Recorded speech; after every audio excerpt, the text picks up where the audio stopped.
Welcome, everybody, to another episode of MC Fireside Chats. My name is Brian Searl with Insider Perks and Modern Campground. Excited to be here for another episode, our first week of the month of June. It feels like this year is just going crazy fast, but excited to see all the kids get out of school and go camping, and hopefully everybody has a great season coming up here. So thanks for joining us for our recurring guests. We have Rafael back from Blue Water. I'll let you introduce yourself in a second, sir. Simon Neal from Camp Map and Scott Bahr from Cairn Consulting Group, as well as a special guest, Jayne Cohen, who I've known for only a couple years because you're so young and new to the industry, Jayne.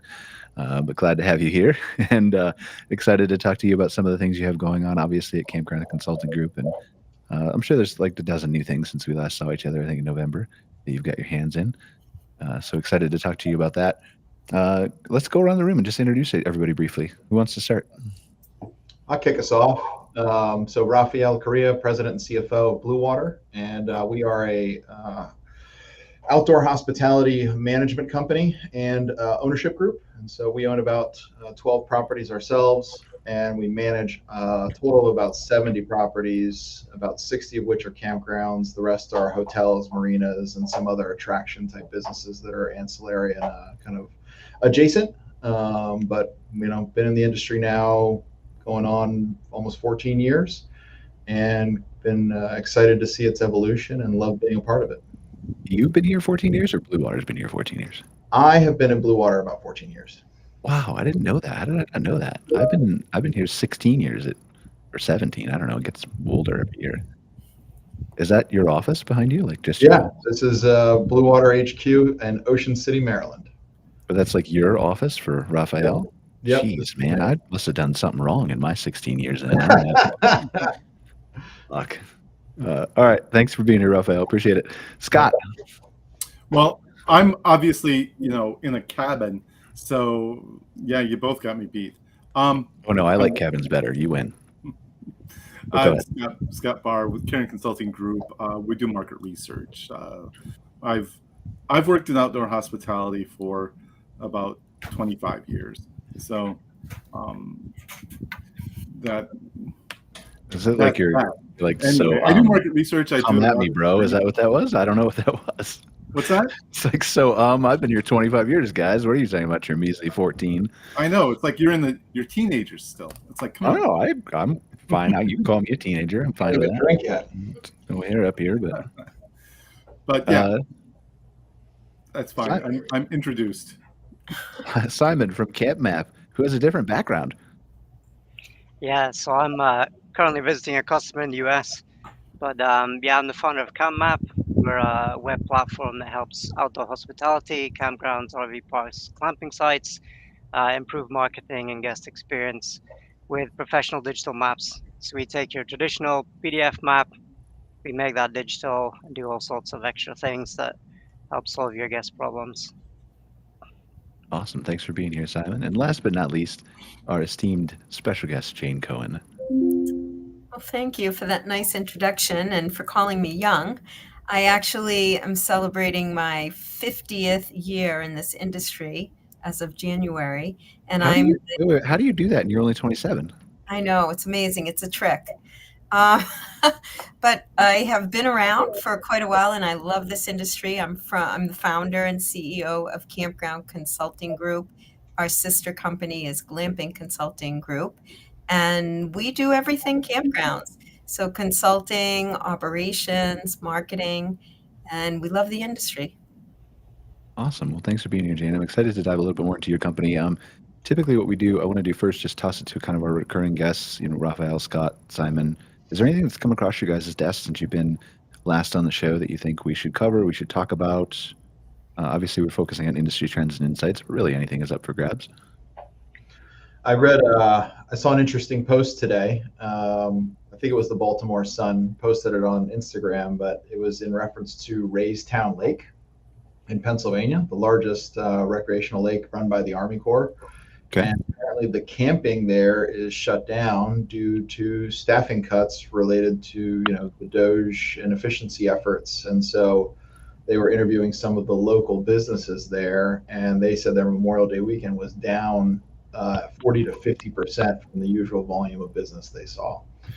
So just shows the impact and the potential impact to this if, state and national parks, Army Corps lakes, just a real risk. And that's kind of like the first evidence that I've seen kind of materializing. And so I just wanted to throw that out there. It was definitely alarming. Yeah, Scott and I have talked about this on Outwired a few times. Like, I think back in February, we had a discussion about like Doge and staff cuts at national parks and things like that. Scott, what do you think? Because I know you've been tracking this quite a bit with different closures and stuff, right? Correct. And kind of what we're seeing is, I would say, what we're starting to see is an enthusiasm gap among potential guests, in that there's kind of this dark cloud hanging over the parks right now. And I think I saw just before we started here that there's going to be over 5,000 layoffs of staff at our national parks. Yeah, Woodall, there was something on Woodall's about that. I really should cite Modern Campground, but I'll give Ben credit. I saw it this morning on his site. So those things, what they do is they, we work in an industry that is it's recreation, it's fun, and that's what people want. That's what they seek, and it's discretionary spending as well. So what you're seeing, again, I'll go back to it, a little bit of an enthusiasm gap. I'm not saying that it's all negative. I'm saying that there's a bit of concern right now, and people's interest in the national parks is waning a little bit right now. Do we have a sense, though, of whether that's economic, macro or micro, or closing of campgrounds or staff shortages or closing of hiking trails like you've been tracking, Scott? Like, do we know what that split is? Because it feels like both are happening at the same time. It would be good to get an idea of which is more heavily weighted. It's a cumulative effect. The economic stuff is less likely to create that that whole idea of people being negative, because they understand it. They understand economics. They understand it, especially at the macro level. But what they don't want is that on the ground experience to be lessened. Like, if they're going to spend the money, if they're going to go out there and still take that trip, they want that experience to still be the same kind of outdoor emotional connection that they always get. And that's where, thus, that side of it is weighted more heavily. Thus, when with the staff layoffs and such, people see their interpretation is that the experience is going to be less. It's not going to be the same type of experience that they would have had in the past. And that weighs more heavily on people's behavior than actual economics. Is it the publicity, though, or is it like if I think about Raystown Lake, for example, and just the camping, like camping being closed is obviously a detriment to people coming to stay there. It would be interesting to see if any private parks in the area had an uptick or whether they just avoided the area altogether. But is it more of a perception of, like, I wonder how many people are paying attention to the news on a daily basis, I guess is what I'm trying to say,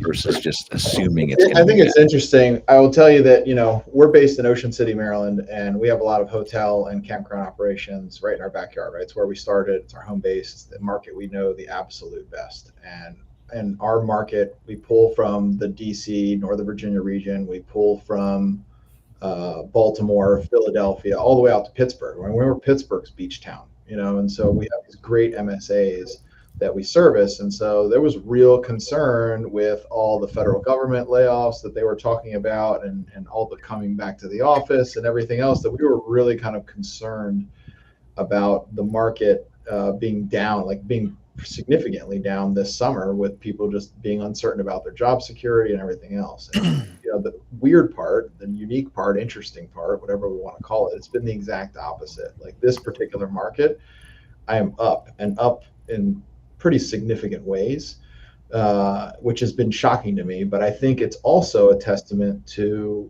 the affordability of the type of vacation that we provide in the outdoor hospitality, and also Ocean City as a whole, because it's a blue collar beach town.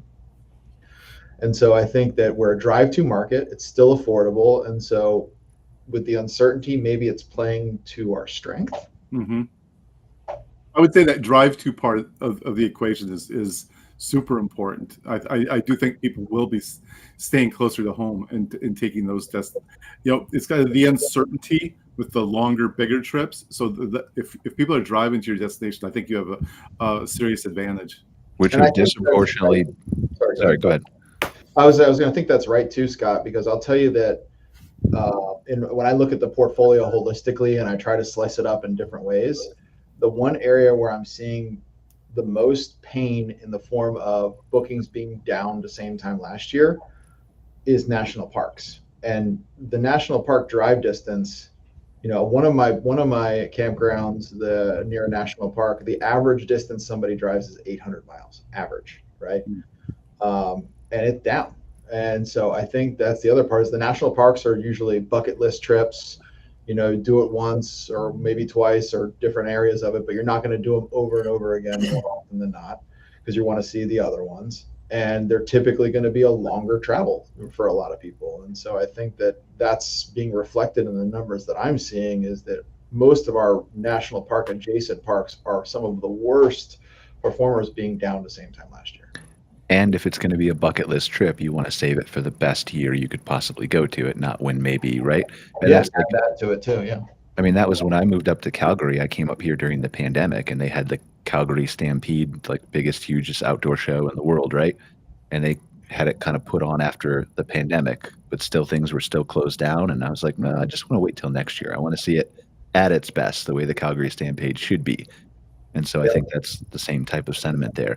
And the Northeast will disproportionately benefit from people staying home because there's more population all in a dense area, right? Correct. Right. Jayne, what are you seeing? Atlantic is where we are is wildly densely populated, and that's extremely helpful to these markets. I think that being in this industry for such a long time, I've seen the ups and the downs. And I feel that during times of economic uncertainty, everything that you all are saying is absolutely true. That bucket list trip is usually more time consuming and more money consuming, right? It's more expensive. And folks, in times of uncertainty, folks are looking for places that are easy for them to go, easy for them to cancel and get their money back. And that is why we're seeing shorter drives. The 150 mile sweet spot is back, right? And I think Scott can confirm that for me. Yep. But that has, that's similar to 2019. And so this is what we're seeing. We're just seeing a shift. And camping is affordable. When you compare camping to other types of travel, it's affordable. It always has been. Do they end up in private campgrounds if it becomes more of an affordability crisis than it is now, though? Or do they end up in state parks or BLM land or stuff like that? Well, I think that state parks have always been attractive because of usually their locations are fabulous, right? And obviously the price is generally lower than the private sector, though I have stayed at some state campgrounds that do compete with the private. But I do believe that, I feel that camping is less price driven even today. And it's more driven by where they want to go and what they want to do while they're at the campground or RV park and while they're in that area.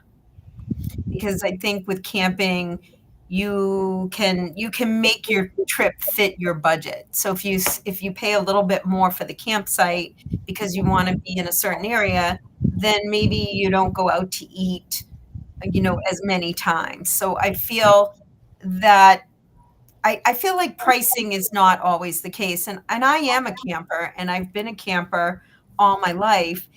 And I don't think I've ever made the choice based on price. It's always been like, where are we going to be? What is our location? How close is that RV park to the highway? Those decisions are much more important to me. What do you think You a got that camp? Jayne money, so you don't have to think about that price stuff. So Raphael, for those who have known me, they know I am very frugal. So, I think too. I mean, it's all about value proposition, right? And it's not just yes. camping is affordable, but the value proposition is huge, right? And so you think about these parks, and you might go eat out less or whatever else, but you're also maybe getting a water park. You might be getting these other great amenities that the local Hampton Inn certainly isn't serving up. Activities and events and things that and so we've been hyper focused on the value proposition. That's kind of what we want to make sure people understand is how much you get for what you're paying, and I think that is resonating a lot with guests. Well, And I think I'm gonna, if I can add to that. yeah. So I don't own any parks anymore, but when I did own parks and when I have traveled, it always appears to me that the most expensive sites are always the ones that are booked or harder to get. And that, I believe, has to do with value, right? Completely with value, because like, for instance, waterfront sites, which are usually the most expensive and the most that RV park owners amenitize, they're always booked. They're tough to get. And that is because of value, in my opinion. Because if you went to a hotel and tried to replicate that, the price is going to be at least double, probably triple. Yeah, absolutely. It's a waterfront campsite, even if you're paying 150, 175 bucks a night, is still way better than the Highway Hampton or Fairfield Inn that we're going to stay at. But you've got to it could be the communicate same that, price. right? Like you have to communicate that, and that's where I think is a big thing for me to emphasize to a lot of campground owners out there. Like, Rafa at Blue Water, you've got a great marketing team. They know how to do this like the back of their hand, right? Not everybody knows how to do that, and so I think there's a necessity to not just do marketing, but also communicate the value, explain what it is, tell the different types of people who would typically come to your park what you offer, why it's beneficial to them. Maybe why it's cheaper, maybe why it's not cheaper, but why it's better. So how do we do that?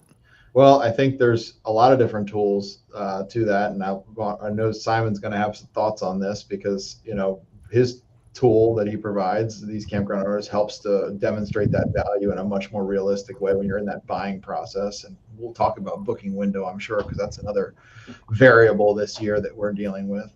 But our strategy is visual. You got to feel. You got to be able to put yourself in that position, right? And through all the different channels is so important to us. And so heavy concentration on making sure we have great lifestyle visuals and that we're constantly building more and better content for the properties. I mean, if you're not focused on content as a campground owner, you're definitely missing the boat, because that it's such an experiential travel style that if you're not be able to capture that and pitch that to folks and have them put themselves. I always say that if people can see themselves in the inner tube at my property, like that's what's going to make them book, right? If they can see themselves floating in that inner tube with a cocktail, they're in.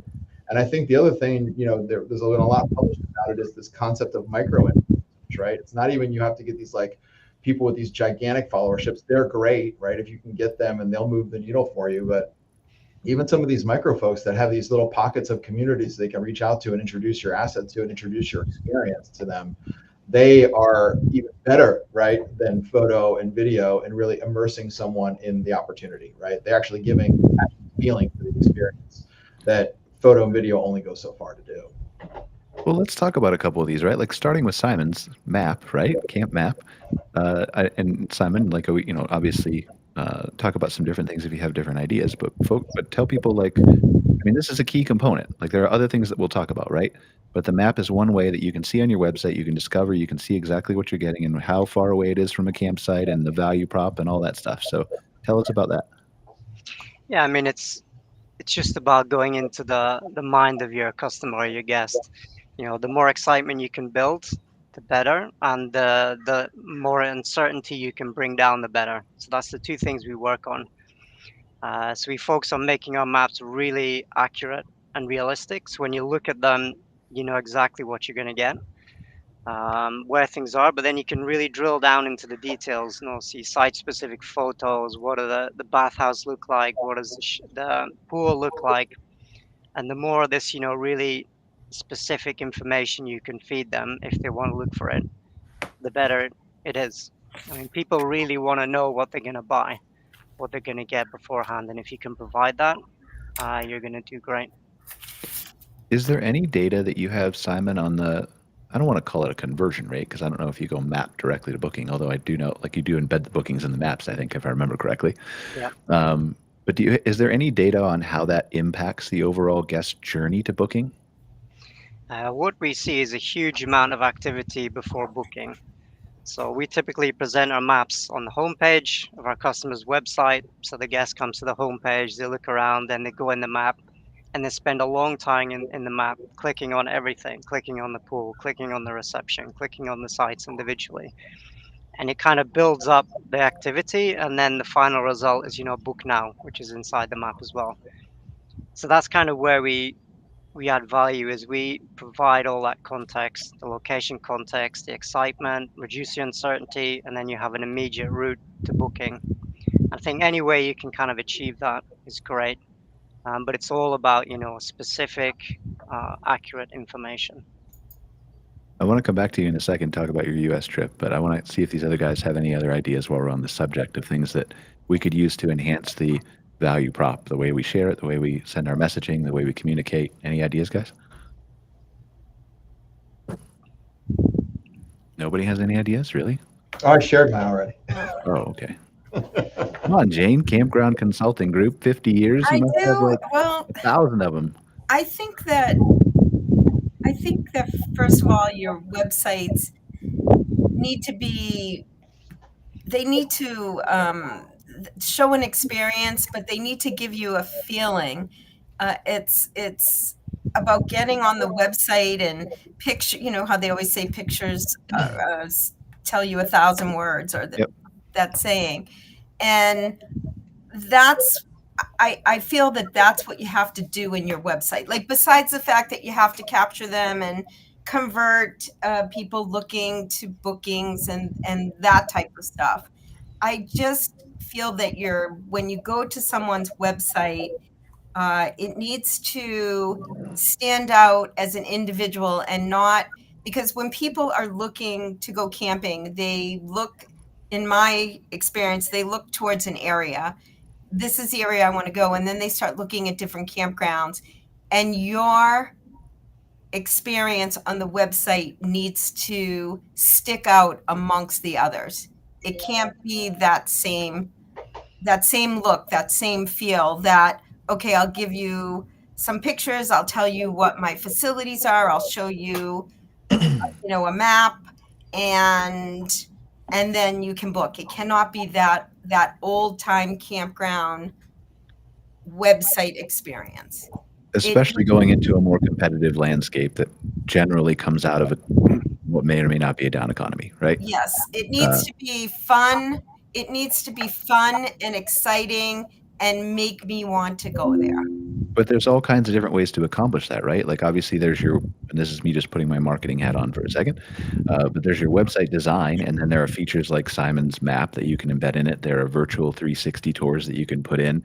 There are pages that you can add that target different personas or demographics or types of people. There are ways that you can, streamline the path to the booking process by focusing on the user experience, mobile friendliness, responsiveness, photo galleries, like all kinds of things we can do. And that's just the website alone. Obviously, there are other ways to communicate your experience, but so I think there's a lot of people who overlook their website in this industry. Is that fair, or am I being too? That's very fair. And you know what I think people really overlook is having professional photos. Like, I think that now, since we all have a phone that takes pretty good pictures, right? We all take our own pictures, or we all have our own drones now, and we take our own drones. But still, I see the value in bringing in that professional photographer who really knows how to do it. Like, sure. I think you're saying sure, but I think a lot of campgrounds try to save the money there on their websites. And I Right. think that's a I mistake. think part of it is they don't understand how wide and far those pictures can go in the hands of a management company like Blue Water or a marketing company like Insider Perks, or like, I mean, you embed them on the map for Simon, you put them on the website, you put them on Google Maps and Apple Maps and Bing Maps, you put them on social media, you put them on brochures and flyers at trade shows and RV shows, right? Like those Right. photos, it's not just your website. The ROI there is crazy on photos. Yes, and a photo, as I said before, a photo tells you a lot more than even a blog, right? Because if the person can immerse themselves into that photo or into that video, for me, that's what's important. I think, I mean, you got to attack it from both ends, honestly. Like you have to have that professionally curated content that you can use, you know, in the down times that kind of become the framework of your website. But, you know, I'm a big advocate of leveraging social media with more kind of like recapping the weekend, right? Here's what's happening at our property. Here's these great pictures of kids having fun that are unscripted, unproduced, and real, right? And then the other thing that we've had tremendous success with, and I really recommend it, even if you're bad at it, I do it, is Facebook Lives, right? Like Facebook Lives of the campgrounds is such a valuable way to connect with your audience. You know, I know Facebook for certain age groups is dead and certain people, but not for our customer, right? For the core of our customer and families and moms, like they are actively on Facebook and the people connect. And like the beautiful part of our industry, and I always, whenever I'm trying to explain our industry to somebody from not from our industry, is that, you know, imagine, you know, being in a world of hospitality, like that, we get it, hotels, there's resorts, there's other things else, but what we have is this element of lifestyle, of hobby, of passion, of like the equivalent that people have in a car club, of the Corvette car club. They love Corvettes, right? And everything in their house is Corvette, Corvette, Corvette. We have that same thing. It's just RV life, right? An RV lifestyle. And so the ability to tap into that, and people want to know about what's happening at that property, especially if they had a good time. It's a great way for them to stay connected and encourage them to come back and book again, right? And so there's I think a nice balance of both produced and unscripted, you know, kind of more raw content that I think creates a nice balance that really brings authenticity to what we do, which is a very authentic experience in and of itself. So if I'm an owner out there and I'm hearing the things like Simon's Map and the 360 tours and all the things that I just rattled through and what you mentioned, Rafael, and you mentioned Jayne, and Scott, I'm sure you'll contribute some data in a second. But how do I start, right? Because if I'm an owner and I'm just trying to, and I admittedly don't own a campground, I'm not brave enough, but if I put myself in an independent owner's shoes, right? It's different if you have a management company and a marketing team behind you and stuff like that. And I hear like, we'll just gather all the photos together and take pictures during the activities. You're not doing anything else. And then you can post them on social media or go on Facebook Live on Sunday afternoon when you're got 30 other things going on around your park. It's just you and your husband, right? Where do you start? I mean, my experience is that even if you're an owner of a campground, and let's just say you're not the media savvy person, you're not the marketing savvy person, right? I guarantee you there's somebody on your staff that's their natural inclination, right? And you just have to tap into it, right? And let them explore, let them have some fun with it. The reality is Blue Water, as big as we are today, is nothing but a collective of incredibly talented people who are doing stuff that they're passionate about in concert, right? Like that's what Blue Water is. And so if you're a GM of a campground and you are slammed and you are truly busy and don't really have a passion for it, because the reality is if you're not passionate about it, it's not going to ring through true, then take a survey, go find out. I'm guarantee you there's a high school or recent college graduate on your staff that does this in their sleep and has a killer Instagram page of their own with beautiful photos and is going to embrace something like this. And I think, you know, don't sleep on the talent that's at your property. Jayne, what do you think? I completely agree with that. And that's what we've done at the properties that we work with.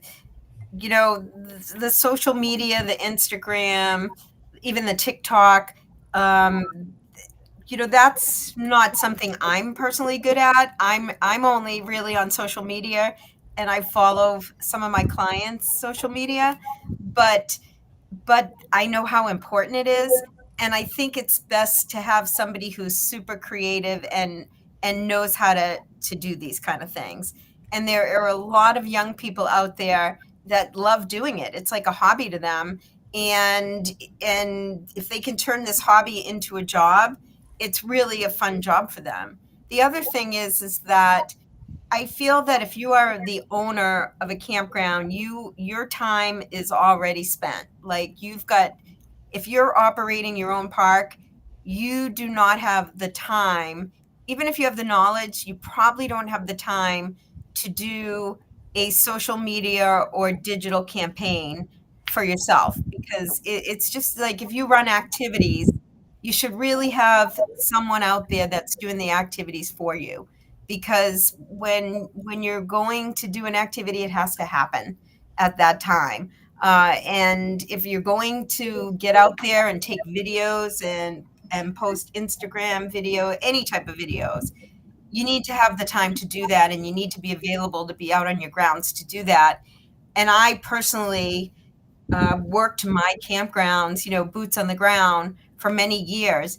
And it was impossible for me to be able to do that job well and also do my job well. So I think you really need to dedicate someone to it. And it doesn't have to be full time. Scott, do you have any data on this over the years that you've gathered about how some of this stuff helps people convert more or understand the value or be happier with their experiences or anything like that? Absolutely.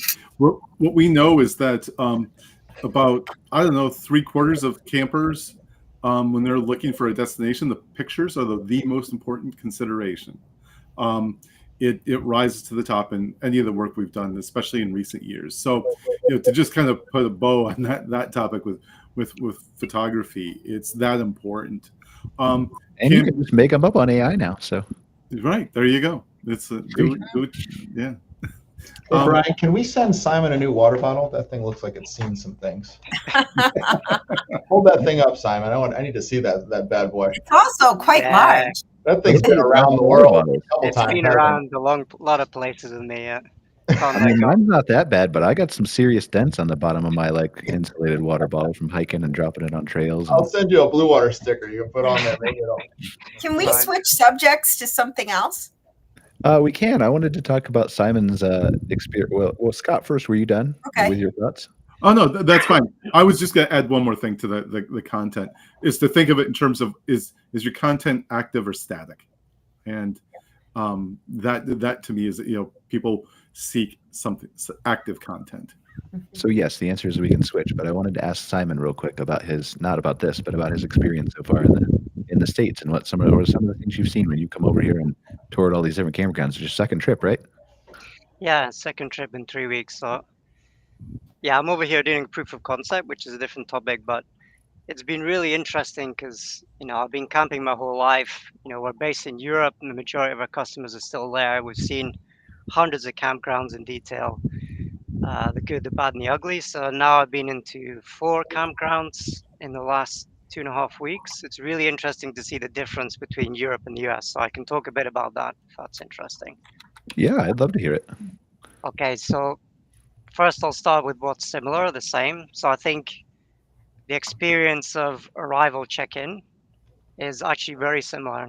Like, I think the campgrounds I've been in, it's been done very well. It doesn't feel any different whatsoever. You got the same sort of material you're presented with the reception, the same sort of experience, communication with the staff, and getting to your site also very similar. So that no difference whatsoever. You can walk from one to the other. Something that's slightly different is basically this. Obviously, the site layout. So what is very, very significantly different is it's heavily focused on RV sites, what I've seen so far. So in Europe, it's maybe 50-50 split between tent sites and RV sites. And what I've seen here, it's almost like 90% RV, 10% tent sites. So that has a knock-on effect to all the amenities and stuff I'll come back to. But in terms of the quality of the sites themselves, like, your hookup stuff, your electricity, your water, your sewer, how they're presented, the landscaping, the grass, the fences, that's all pretty similar actually. So I think the presentation of sites, the landscaping, is all pretty similar, but the site shapes, the distribution of site types is totally different. And I think the knock-on effect of that and the amenities. So if you talk about like toilets, bathhouses, showers, like in European campsites, that's like a major thing. You have to have, because the majority is tent sites, so they need to go to the toilet somewhere, they need to go for a shower somewhere, and it has to look brilliant. It has to be super clean. It has to be super tidy. It has to be big. You have to have 20 showers. So that's totally different. Like I'm looking around, I can't find a toilet, or there's a key code to get in the shower because there's only one or two of them. It's very, very different. Um, but again, the quality maybe not quite there. Similar. I've been in some pretty good campgrounds, so I don't know about the rest, but there's a big difference there. The final, let's talk about other amenities like pools, stuff for kids, playgrounds. I would say that's also pretty similar. It's paid attention to, they're good. There's lots of space for other activities. So I'd say on that level, it's pretty similar. And the final one, which Brian brought up, is the cabins. So there's one behind me. Very, very different.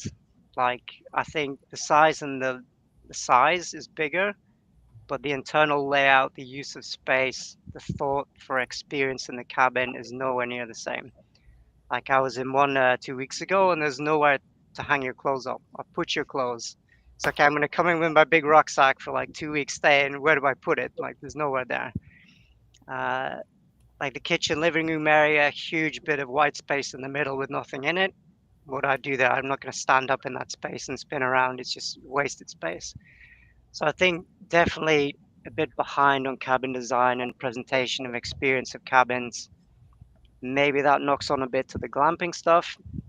I think Europe is definitely leading the way a bit there as well. What do you think? You're right, Simon. I'll tell you that, and because we have a sister company called Great Outdoor Cottages, based in Delaware, that builds cabins, and the evolution of cabins is moving in the direction of Europe and a much more conscious. I mean, it's 400 square feet in a park model, right? So you gotta be smart with it, but I agree with you that a lot of the more classic designs have fallen short on efficient use of space more often than not. Like you said, that hanging thing is like a notorious thing in a lot of park models. It's really obnoxious, or a place to put your suitcase, right? Because people forget we're catering to a different customer, not an RVer, right? Yeah. So there's a lot of those annoyances, but I can tell you that space is evolving rapidly, and the design quality is getting up there, in my opinion, with some of the stuff that I've seen in Europe. Because I do agree that design is prioritized in Europe almost in any scenario, right? Cars, whatever, it's so much more thought put into it. But I think that's honestly getting elevated. And if you look at some of the newer product that's hitting the market from Cavco, from us at Great Outdoors, Zook, and some of the other people that are out there, much better stuff now than ever. What's one of the most interesting ones that sticks out in your mind, Simon, of a way that like a cabin in Europe that you'd see more places than just one, right? Not something really unique, but has made an efficient use of that space. Is there a way you can like kind of help us visualize it? I think it's like nothing is wasted. Like the economy and efficiency of what something is pushed to the limit. So if you go in the master bedroom, there's enough space to get around the bed on either side, but that's it. Okay, you're gonna have a cupboard to put your clothes and everything else, but there's no space for hanging out there. You're gonna go there, you're gonna sleep, you're gonna wake up, get changed, go out. So here there's plenty of space to walk around, and it's just, you don't need that. It's a cabin, you go there to sleep. I think that's one big thing, and use of height, thinking three-dimensionally, bunk beds. Okay, we have bunk beds here as well, but you can arrange them differently and fit 3 in one room instead of 2. So I think it's just these small things are really being efficient with the space. And then the other big one is design quality. Materials, people are coming in and out every couple of days. They're bashing their stuff, suitcases on the walls, on the cabinets. They need to be tough to stand up to that, and it needs to look good season after season. Okay. Scott, anything to add, or I don't want to leave you out over there. I don't know what you could talk about with data, unless you've. We don't really get into the cabin design thing too much in our research. Mostly the actual amenities. We've looked at that, but other than that, and especially cross-culturally, we haven't really done any measurement there. It would be interesting to see if the desires of the American consumer are the same as the desires of the European consumer, right? Like, I mean, I'm all for efficiency of space. I'm all for, obviously putting thought into the design and the considerations of even as simple as putting your rucksack somewhere, right? But does the average American consumer who would come to a typical private campground want that, or do they want to twirl around the living room? I don't know. Somebody should ask them. It's the historical cabin that you've seen here, and even some of the ones today. I mean, we're still big. Like, we got a lot more space to work with over here than they do in Europe, and so we tend to spread out a little bit. But I think the trend is moving in this country towards efficiency, and living efficiency and living efficiently, and being someone who's conscientious of the space and resources that they're consuming. And so that's why I say there's a marked shift in the manufacturing that's happening right now, thinking about being generally more sustainable. But the historical tendency is exactly what Simon's talking about, like, a room where you can spin around in, and why. But I think it's also generally because our homes, we're trying to replicate the comforts of home in a tiny little cabin. And that's we always anticipated that as an American consumer, that's what we're trying to do. Okay, that's fair. Jayne, where do you want to switch the topic to? I think people like small spaces if they don't feel like they're in a box. So hence the trend towards tiny homes, which are really just, in most cases, smaller park models, right? But I also do feel that folks don't want to feel like they're in a small box.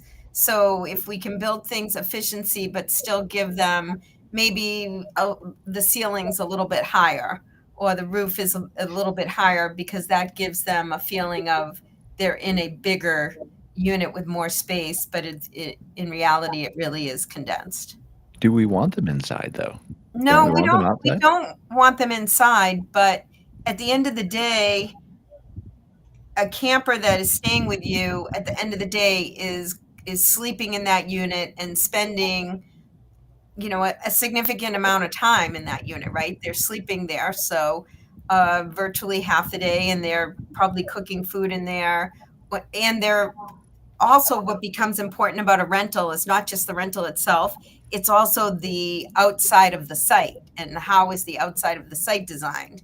But they're on that site, let's say at least half of the day, right? Or even more between the rental and the site. So I feel that whole experience collectively, as to the inside of the unit and the outside of the unit. We all know that outside living is very big right now. Outdoor kitchens at homes, everyone's putting an outdoor kitchen in virtually. So these type of outdoor amenities and upgrades to the site, whether they be on every single site or only on some sites, but definitely on your rental units, especially your more luxurious ones, I feel that that's equally important, the outside living aspect. Yeah, and I'm just playing devil's advocate, right? I'm not saying I believe or don't believe that. I don't have enough data on whether it should be bigger or smaller, or how much time they're spending inside. But I generally think, like, if you expand it to the whole site design, that's obviously way more important, right? The KOA patio sites, with the way they put the thought into those designs, but just the outdoor area, the patio, the patio furniture is what I was going to say. Sorry, it escaped me for a second. But the fire pit and the amenities and how that's designed and how they can spend time outside. And I think it's the thought that counts. Is that too cheesy? Can I say that? No, yeah, you could say that. It is. And also, like, a lot of times we do something at a site or anything within our campground, and I feel like it's really important to use that amenity or use that facility or use that campground yourself. That that rental yourself, right? Yeah. Like, for instance, we all buy mattresses, or we all buy beds. Like, if my husband is 6'2", is he comfortable in that shower? Are his legs sticking out over that mattress, right? So like that type of comfort too.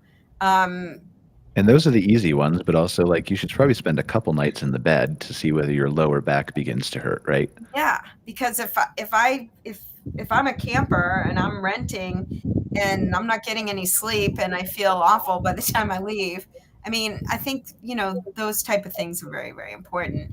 And I think we overlook it often because we don't actually like use our own shower that the campground's using or use the laundromat. And I think if you did that, you'd be like, oh, we need a hook here, or we need a bench here, or that type of thing. Scott, do you have any data on the outside? On the outside is, as Jayne mentioned, this is something that more and more people are asking for. Are the outdoor cooking areas, the outdoor areas to hang out. They're less inclined to want to be inside. So I was saying, when you were talking about like the size of the cabin, I was thinking of like Frank Lloyd Wright and how he designed I've been in a couple of his houses. Yeah. He would, purposely like put a lower ceiling in part of the room to force people into the middle, so they would socialize more. And it's kind of like that. Like, where do you want the people to be? The other part of that is, I remember doing focus groups with some RVers once, and I asked, like, for a new RVer, what size should they think of getting? And this one person said, well, it depends on how well you get along with your travel companions. So that was his gauge, was if you get along with your travel companions, it doesn't matter. But the idea is that, again, depending on where you're at, but people would rather be outside. This is supposed to be an outdoor experience. So whatever you could do to get them outside, and as a campground owner or manager, for you, it's to your benefit for them to be outside too, because you think the more they're inside, the more they're the wear and tear on the inside. But they're also going to associate it with a hotel experience, right? And if they're inside, exactly, now you've lost your differentiation. So that's really what. And again, I just presented some information on, like, it's RVs, but it's similar. Like, what's most important in the design of an RV, and what people want is right near the top of importance is to have outdoor cooking and entertaining areas. Like, even in some of the RVs now, they're putting like the big screen TV on the side of the RV outside, so you can sit under the canopy and. Well, that's what was going through my head when Jayne was talking. You can watch the outdoor channel while you're at the campground. Well, yeah, right. Like, you can go to Zion, and I mean, at least you're outside, right? Like, at least you're outside. To Scott's point, like, it's a difference maker. I'm going to remember watching TV outside on my patio next to the campfire more than I am, and I'm going to be able to disassociate that or differentiate that, I guess, from a hotel stay differently. I was thinking about that when Jayne was talking too, like the TV outside, the flip open like you have on some of the RVs where you can just cook on a Coleman grill type appliance outside. Heck, you even put a gimmick in when they try to go back inside. It like pops out a beer from the side, and you're like, "Are you sure you want to go inside?" Well, so your recommendation, though, Scott, is like we need to lower the ceilings to loft height on the entire cabin and make them crawl through it, so they want to be outside. Right. The other thing is the social experience, right?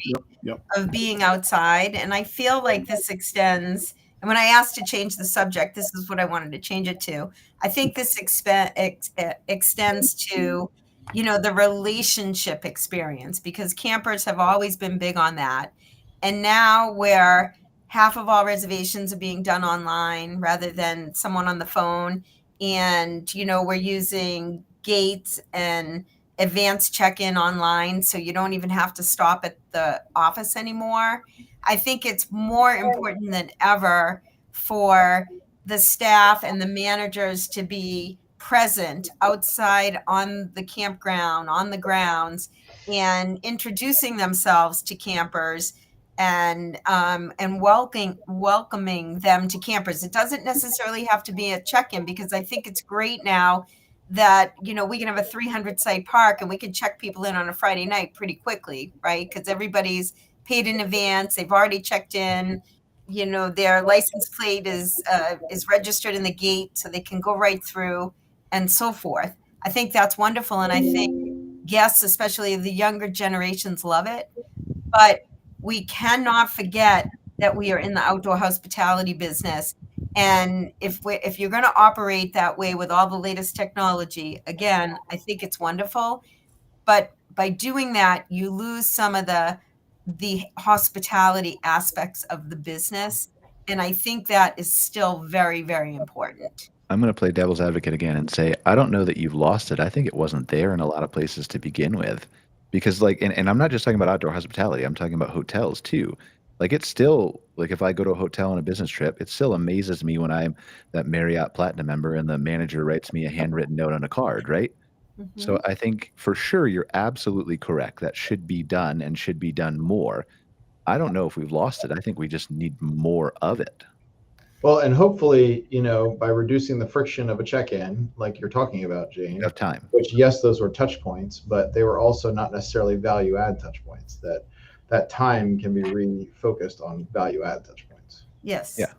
Because I think that's the big difference between like a regular hotel and even, in our campgrounds or our rental units, is that personal relationship experience and factor. And not only does that, it's like when you walk into a restaurant that you've gone to a few times and the owner is like, hey, how you doing? Welcome back, da da da da da, right? Going That to the table, makes yeah. you feel special, right? As a person, that makes you feel special. And as a human being, that's human nature. And if we can you should be doing that at your campground level. And Absolutely, right? and and I Yeah. think that's I think that's when you do guest surveys, there's things that are important to people. There's things that everybody wants to see, and that you have to have, right? Like good water, electric, sewer, good Wi-Fi. But then there's things that are really high importance, and meeting the manager or meeting the staff feel like they're cared about. That's very, very high level touch points. That is hospitality. And I think that whether, Brian, people did it before or whether they're doing it less, whatever the reason that they're not doing it, they got to start doing it. Yeah, and I mean, Absolutely. and to your point, like to Raphael's point, sorry, there's probably somebody in your staff who, if you don't like to be the cheery person, you're the grumpy Brian, right? Which is why I don't run a campground. Like, find somebody in your staff who has that talent, who's super happy and cheery to go around, not to be annoying, but to be friendly and personable and whatever. It's always better to meet the owner, but it's better to meet any staff member who looks like they care and ask about what your experience is and all that stuff, period. Absolutely. We have the data to back this up too. You always ask about if we have data. We actually have it. Several years ago, when we did campground level surveys with KOA, this was one of the most important considerations: is meeting with the manager. That was a question we asked. Did you meet with the manager or owner or whomever? And what we found was that if it was a memorable experience, the person, we measured net promoter score, NPS, it would increase by at least 15 points if they had that. And that's Massive. above and beyond everything else. Like Jayne, you were talking about the amenities, all that stuff. It's like, this is what brings them back.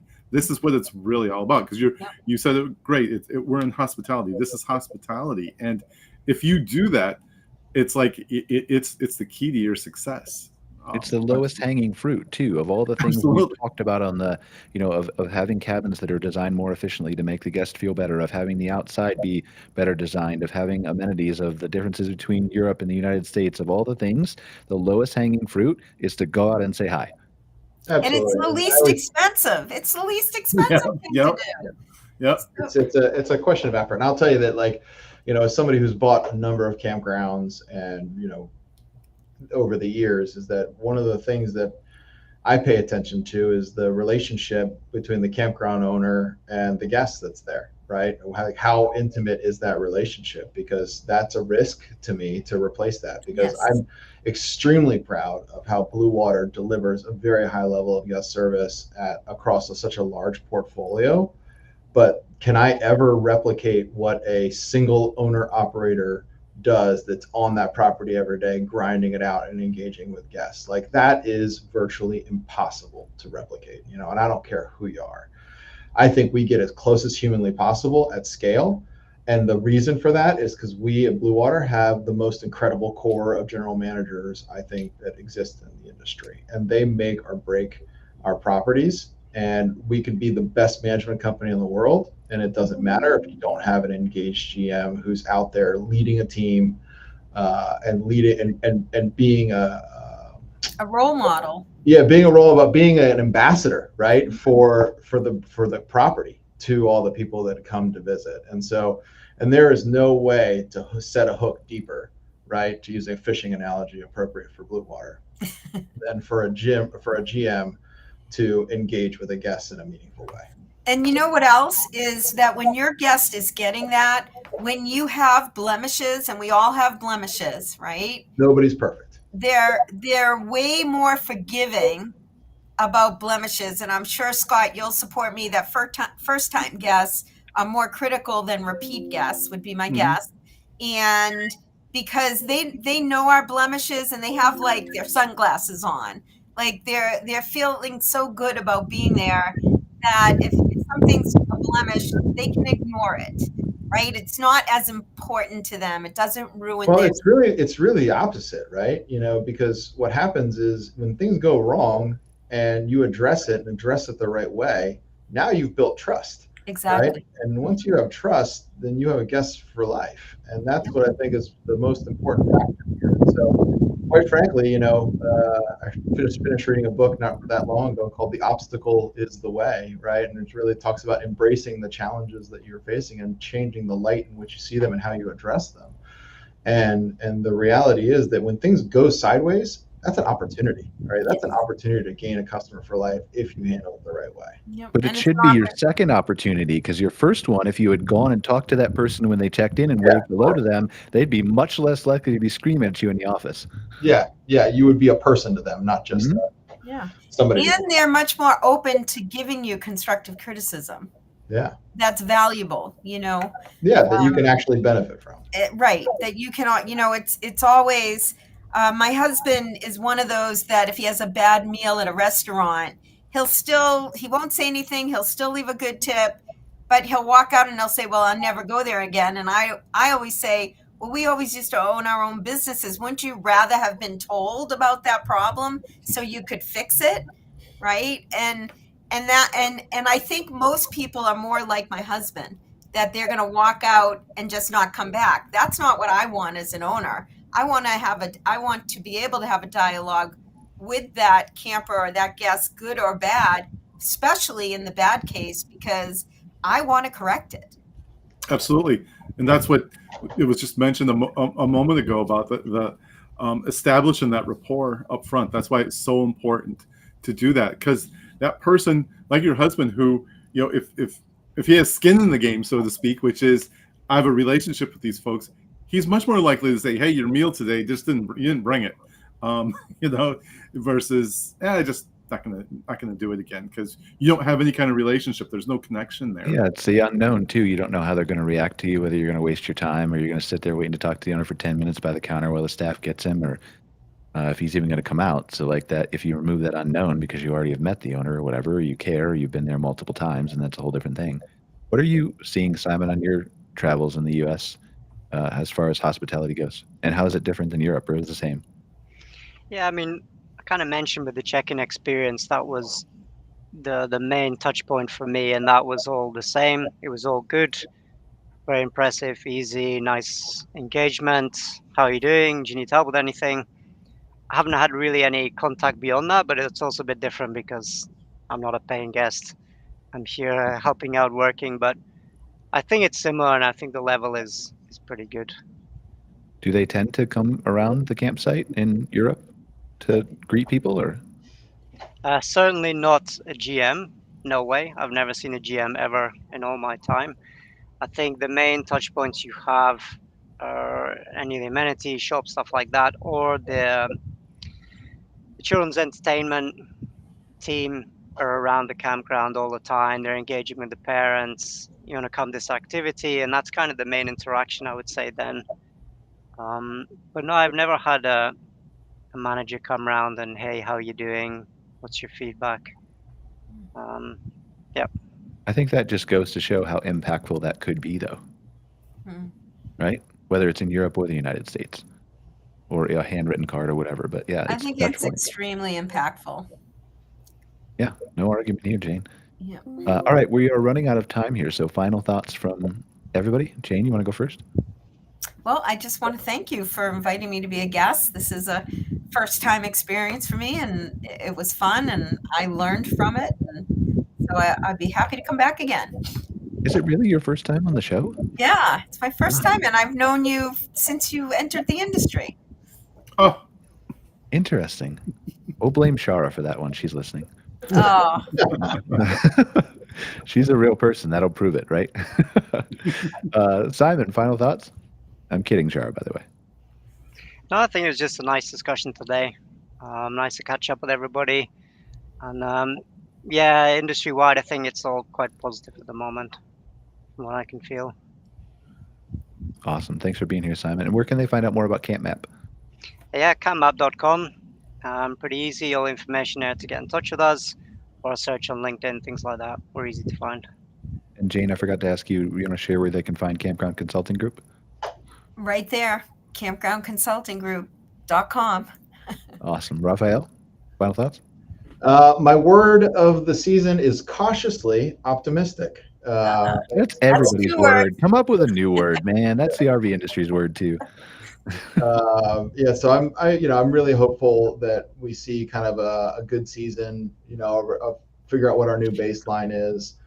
I'm excited. The Blue Water team has never been more aligned and ready to embrace the year as a team. So we're super excited across our entire portfolio across the country. I encourage you to come visit any one of our properties. You can find our website. It's www.bravo whiskey delta charlie bwdc.com. Yeah, that's where I'm at. And thanks for having me on again, Brian. I love being here. Yeah, thanks for being here, Rafael. And Scott, last but not least. Yeah, look for some new data to be coming out in the coming days on kind of attitudes, behavior, what's going on, our look forward to the rest of the summer. So that's going to be coming out via the KOA channel. They sponsored this research. So I would say just keep watching on like LinkedIn is usually one of the better places to see those releases. You can always go to my website, which is caringconsultinggroup.com. We have a resource library that we try to post a lot of the reports that come out that we do, the ones I've done with Brian as well as the ones with KOA. So that is my final thought.